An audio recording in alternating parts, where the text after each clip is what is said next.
Acts chapter 3 and verse 1. Now Peter and John were going up to the temple at the hour of prayer, the ninth hour.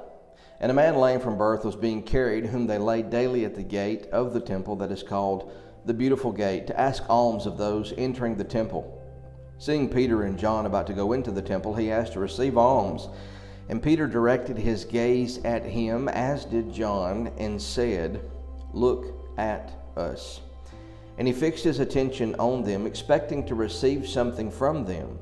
But Peter said, "I have no silver and gold, but what I do have I give to you. In the name of Jesus Christ of Nazareth, rise up and walk." And he took him by the right hand and raised him up, and immediately his feet and ankles were made strong. And leaping up, he stood and began to walk, and entered the temple with them, walking and leaping and praising God. And all the people saw him walking and praising God, and recognized him as the one who sat at the beautiful gate of the temple, asking for alms. And they were filled with wonder and amazement at what had happened to him. What questions are you asking of God? What are your prayers for him? Maybe you're asking for simply alms, but God has something more in mind for you. Maybe you're asking God for a particular situation to be healed, or something to be restored, or maybe it's sickness. Maybe it is sickness. Maybe like this individual, you're asking for that, but what God has to give you is something beyond what you can ask or think. The scriptures plainly teach us that he is able to do beyond anything that we are able to comprehend with our mind, that we could ask or that we could think. That's the God that we serve.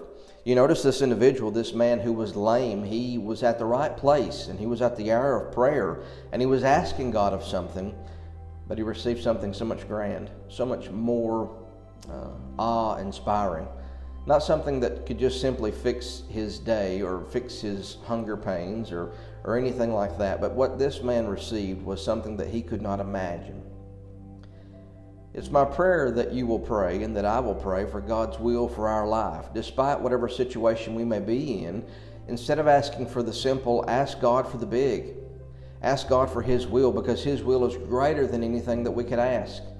Be humble. Ask that prayer. Be like this man. And don't be surprised when you find yourself leaping, jumping, only within the strength of God that comes from this word and from people who are influenced by this word. I love how Peter and John say, "Look at us." Maybe you're not looking at the right people.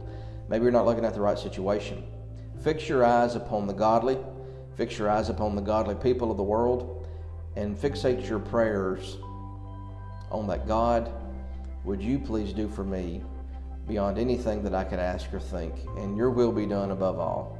That's my prayer for you. That's my prayer for me.